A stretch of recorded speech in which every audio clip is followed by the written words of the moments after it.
Hey, it's Billy, your community coordinator for all things entertainment here at Upper Deck, and thank you so much for tuning in to Upper Deck in Review. Upper Deck recently released the Marvel Studios Guardians of the Galaxy Volume 3 trading card set. The 75 card base set features themed inserts, 3D lenticulars, actor autos, precious metal gems, and more. For more insight on the set, Billy, Diego, and Shaina joins us. Guys, thank you so much for the time. Yo. Thanks. So, first question for you folks. It's the end of an era for the Guardians of the Galaxy team. What were some of the challenges the product development team faced in bringing that final chapter to trading card form? I'll start off with you, Diego. I think, we want to wrap things up with a pretty bow, so it looks like we wanted to make this a special set by including a lot of intricate hits, a lot of high technology in the set, and we have an amazing talent list as well that we were able to get hold of. Billy, what about you? Yeah, so we've done two sets already, obviously with Volume 1 and Volume 2. So it was a matter of, how do we take Volume 3 to the next level, just like, Marvel took Volume 3 to the next level in the movies. And I think we were able to do that. And, like Diego said, there's new characters in there, there's new inserts and all that sort of stuff. So just wanted to be able to incorporate that into the set. So, what were some of the themes of the film that that the product development team was able to play on with this set? Shayna, I know that I talked to you before, so let's start off with you. Of course. One of my favorite things is for one of our parallels, for one of the scenes in the movie when Quill was talking to Gamora, professing his love for her, and then I want to say Palm, but Mantis is like, hey, we can actually hear you, and the buttons, and then her and Drax got into it, and we're saying that the buttons were wrong. I love how Billy chose it for the parallels. Some of the colors match exactly what they said in the movie. So yellow is still yellow, but I think red is green, and so it really gives a nod to the people who love the movie and bring it back into that. I think especially because of the trilogy that is Guardians has that laughter, that hilarious effect that Quill just focused so much on. So I love how we were able to bring that really into the set. Billy, what about you? Well, to kind of go off of that, yeah, it was as soon as when I saw the movie, when I saw that part, I literally just turned and was just like, that's how I'm doing the parallels. I'm like, this is gonna mess with some people, and we'll hear some initial reaction, and then I think after that they'll be like, wow, that was actually pretty clever. Yeah. And it's funny because I watched the video seriously like 10 times to make sure, like, okay, which one was right? Was Drax right or was Mantis right? Yeah. And it's just like, I got it. I was just like writing down the colors and making sure everything matched. But, I think from a standpoint of inserts also, we really wanted to add a lot more technology to the set this year. Yeah. We wanted to add more value to just the box. We didn't just want it to be a bunch of base cards, maybe one parallel and then an autograph. We wanted to really, add some stuff that to adds value. And like Diego said, we got the PMGs in there. There's also a really cool technology, the badge cards, which unfortunately they're rare. We didn't even pull one. I wish I could show people, but they really cool technology, similar to like a jambalaya style card, and those should look awesome. I just haven't gotten to see one yet. But there's a lot of numbered content. There's a lot of cool parallels, and there's a lot of really cool inserts. So I'm really happy with how it turned out. Diego, what about you when it comes to the theme of the set? I think Billy touched on a lot of the fun stuff of this set. It's very whimsical. A lot of the call outs are really fun too. So that happened, and a lot of it's just like we're just pulling from a lot of the characteristics of the movie, a lot of the gags we want to try to implement, but we wanted to have fun because the movie is meant to be fun. Right. And I think that's also what separated it from the in the early stages of the MCU in the first couple of phases. It was kind of like the start of the change of the comedic tones in the MCU also. Yeah. And speaking of comedy, this movie is also very action packed. What insert in the set really captures some of those sequences? Yeah, so we were given a lot of really cool assets for this one. I think the one that highlights it the most is It's a face-off. Mm-hmm. Another good one, they supplied these really great art posters like One Last Ride. Those just capture all of the characters in these really cool iconic poses. It's a lot of fun. Billy, what about you? Yeah, as Diego said, when building a set, we like to see what we get from the licensor, and they gave us a lot of really cool, stills from the action sequences in the movie, because there's a lot of battles that they have. So you have the whole sad story with Rocket, and then it's almost like Man. completely two different polar opposites there. But there's plenty of action. There were plenty of action shots, so we tried to take advantage of that, especially in the base set. Also does a good job of showing a lot of those. Yeah, so that's a good point. Let's go back to the base set. Shaina, for you, this is you kind of mentioned how this was like your first real project that was actually made in a trading card form for you. Yes, my first officially published set from start to finish for the base set. Congrats. Nice. Thank you.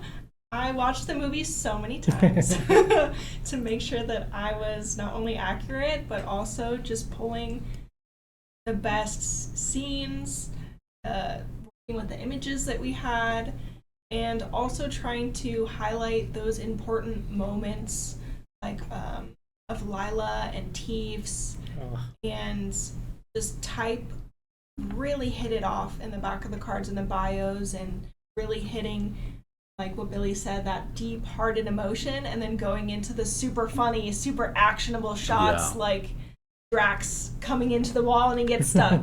Like all those little things.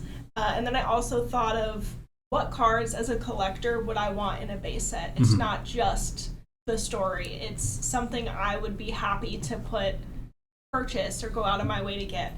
So it was kind of nice to be able to have that implemented, and then Billy made it a little bit easier and really knowing the product and of the movie, and her whole family has bought almost the whole print run. So good luck finding it at your local hobby shop.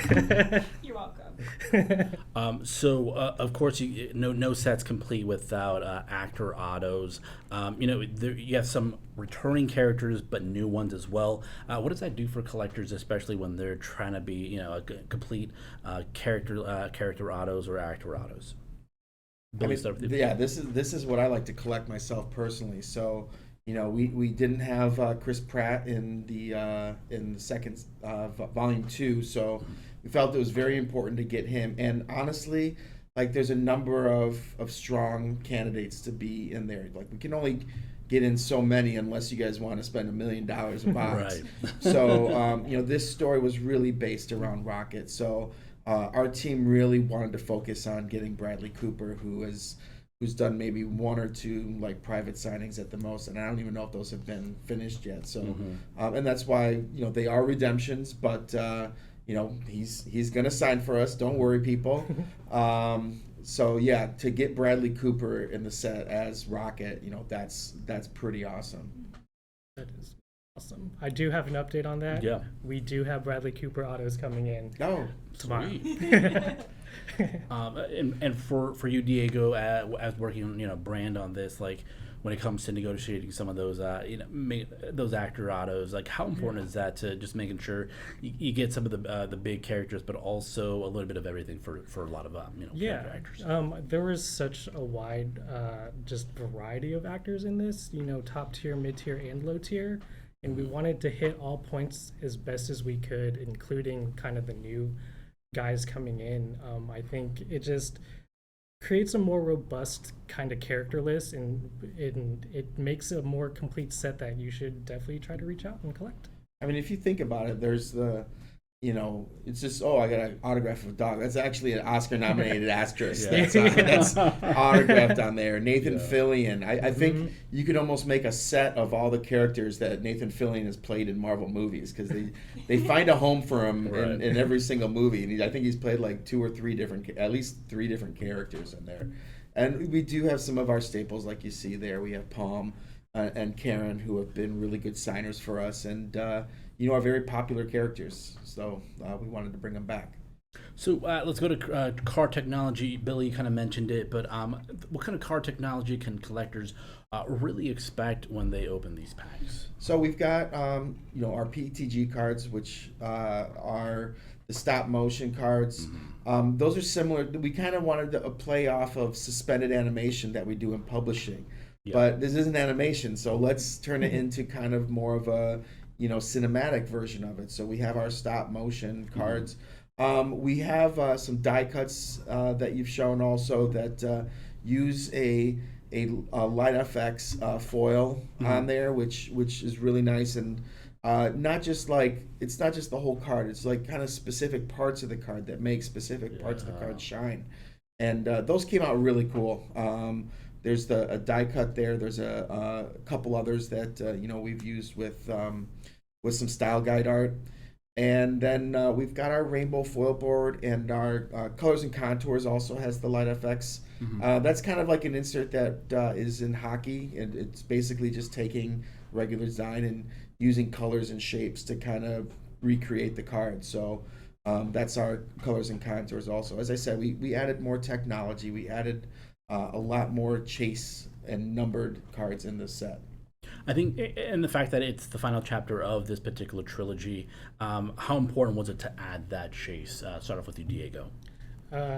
It kind of adds up. I mean, we want collectors to be really excited about what they pull, and having an experience where one of your cards is maybe this beautiful foil etched or jambalaya type card, possibly even a printing plate. I think it just adds a lot of good experience to collectors. And foreshadowing the printing plate right there. Nice job, Diego. So, of course, precious metal gems. Oh, is it? My bad. So precious metal gems are also part of the set.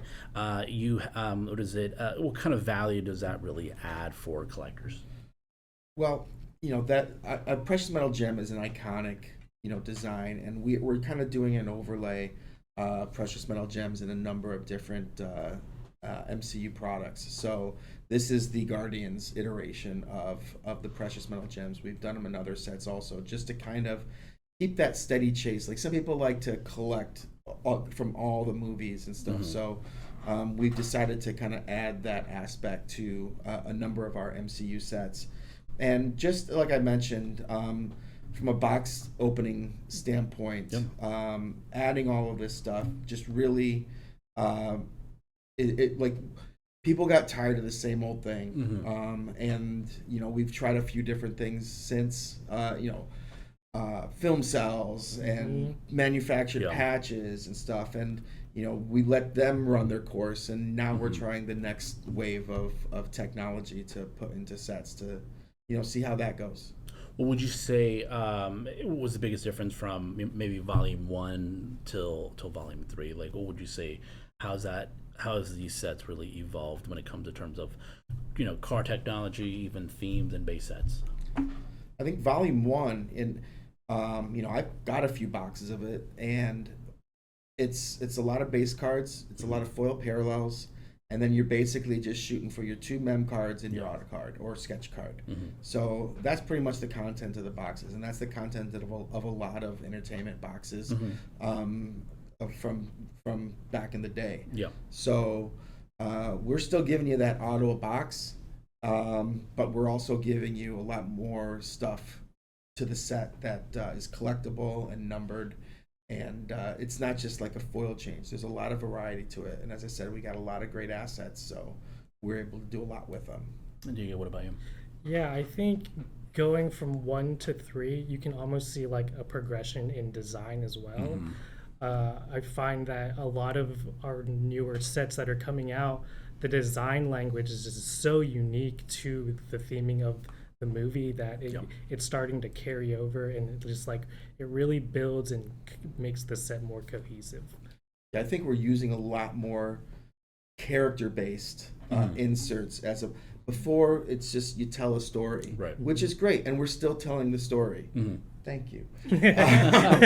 But we're also, we recognize the fact that a lot of people collect character cards specifically, almost like in sports, they collect their favorite player. A lot of people collect their favorite characters. So what we've done from the first volume to the third volume, we've given them a lot more options to be able to collect their favorite characters. For me, Nathan Fillion. Yeah. So last question for you guys. I'll start off with you, Shaina. The fact that this was your first real product to push all the way through the finish line, what's that like for you? It's very sweet. And finally being able to work with so many different departments to get something out and realizing how much goes into creating trading cards that you wouldn't expect for, like, lack of better words, a small square. It's amazing how many people are involved in the product, what goes into making sure that we're on the content side is doing justice to what Billy and his team is creating and envisions for everything. So it was nice to see the movie, to watch it so many times, but to finally be able to purchase it and to have it in hand is really rewarding. So I'm excited to see what people post and see their polls, and if they Nathan to see if they're able to pull the cards that we weren't able to pull. That would be great. Yeah. Well, Billy, what about you? Well, this being my second set I ever this is actually the first Guardian set I built, so kind of the same boat. And we were wondering, like, we just saw you nonstop watching the movie. We were kind of jealous there at your desk. I'm just totally joking. And what got to find out is how long it really takes to build a set, starting from point A to point Z. Yeah. And I know there was a lot of work involved. I know a lot of people put a lot of blood, sweat, and tears into this product, and I'm just really happy we were able to even simple things like telling a vendor that they're using a different color PMS or foil for something that says something else. I literally had a page this like in bold big letters to like make sure that they knew that no, this is what I wanted, because they're not used to it. But being able to really, I think we really accomplished everything that we were trying to do in the set, which is I don't want to say it's a rarity, but it's when it happens, it's nice to see. You're definitely not wrong. I felt like this is one of the smoothest projects I have been a part of. Nice. Because it clicked for Billy, clicked for Shaina, and all I had to do was just be like, hey, Marvel, can we do this? Yeah. They said yes. Sweet. Cool. Well, that's great. Well, guys, that'll do it for this edition of Upper Deck in Review. I want to thank Billy, Diego, and Shaina again for a behind-the-scenes look at the Marvel Studios Guardians of the Galaxy Volume 3 trading card set. And thanks to the viewers for tuning in.